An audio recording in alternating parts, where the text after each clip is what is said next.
Oh, glory, the Texans made a trade. Okay, it's not Watson, Sherlock Holmes. Nonetheless, Mark Ingram being reunited with Alvin and the Saints.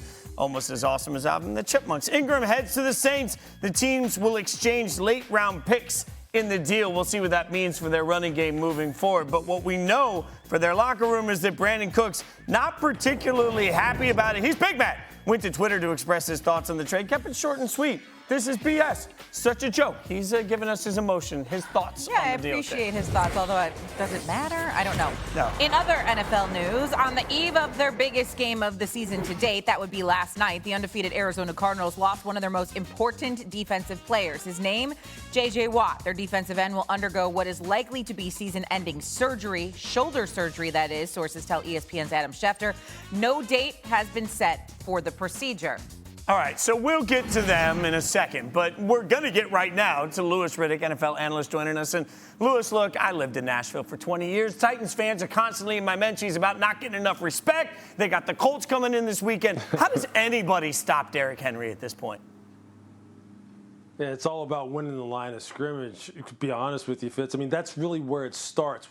So when you're watching this football game, what you have to do is, look, I know it's tempting to just sit there and stare at Derrick Henry because he's an absolute freak and a monster, but really just watch the line of scrimmage and see if the Colts players are able to reset the line of scrimmage, meaning they're able to push the Titans offensive linemen back and make Derrick Henry have to stutter his feet behind the line of scrimmage. Because if they can do that, if you see DeForest Buckner, big number 99, the all-pro defensive tackle for the Colts, and you see Darius Leonard coming downhill, attacking the line of scrimmage, and Derrick slowing down, that's how you get him to slow down. Because when he hits the line of scrimmage with a head of steam, it's over. It's a wrap. Because then he's on to the second level and on to the third level, where safeties like myself, where I played in my day, are sitting there going, look, I've had enough of this. I've had enough of this guy getting a full head of steam and running a 4.4. I mean, the guy's hitting almost 22 miles an hour, according to next-gen stats, when he hits the open field. That's not a recipe for success. So just watch the line of scrimmage. If they win that battle, they have a shot. Not only is he hitting 22 miles an hour, apparently he's now throwing passes as well. You know, Louis, like he can do everything. Unstoppable. His name is Derrick Henry. Yeah. All right, let's get to tonight's matchup. It's the Green Bay Packers going to Arizona to face off with the Cardinals. We mentioned the news about J.J. Watt. How does that directly impact this Arizona defense ahead of tonight's big matchup?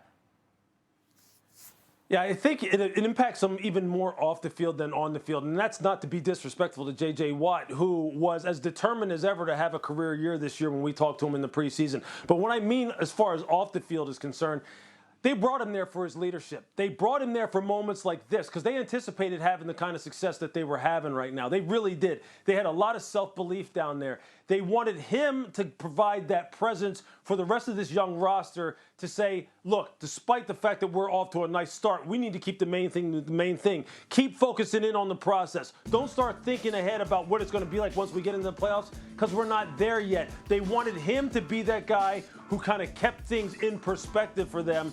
And they need him to be around because of that, because people down there really respected him.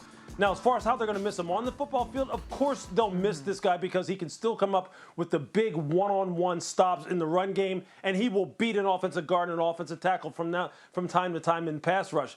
But they are loaded on defense, man. They have got – look, Chandler Jones is supposed to be back tonight. Marcus Golden, their other pass-rushing outside backer, is very good. Both of these guys have 5+ sacks. And have you seen their inside linebackers lately in Zavin Collins and Isaiah Simmons? These guys are first-team All-Pro get-off-the-bus candidates because they are both about 6'4", 6'5", 235, 240 pounds plus. Zavin Collins is almost 260, and they fly around to the ball. And Vance Joseph, their defensive coordinator, he is one of the most creative pressure package guys in the NFL in terms of how he can get after a quarterback.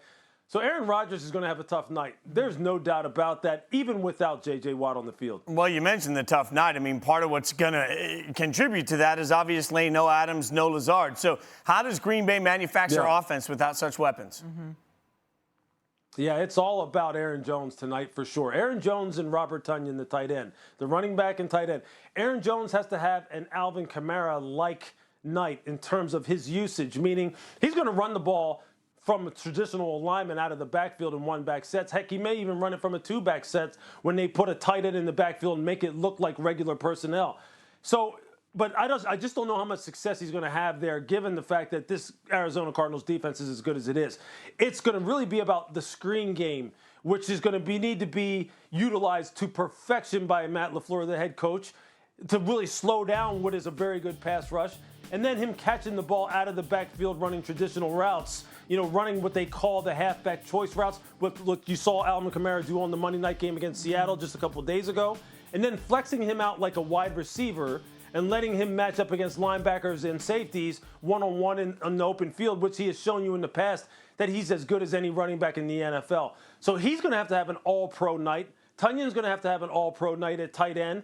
Equanimous St. Brown's going to have one of those breakout type of performances. Randall Cobb, Aaron Rodgers' buddy, the guy who Aaron wanted back on this football team and for good reason, he's going to have to step up tonight. So there's a lot of guys who typically don't have to shoulder too much of a load and they can spread it out, who are going to take on a lot more responsibility tonight if they want a chance against the only undefeated team in the NFL. Yeah, I thought it would be a Randall Cobb night. I don't know. I'm just saying. Louis Riddick always coming correct with the best insight ever. Thank you so much, Louis. We'll catch up with you soon. You're the best, brother.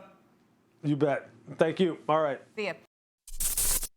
Thanks for watching ESPN on YouTube. For live streaming sports and premium content, subscribe to ESPN+.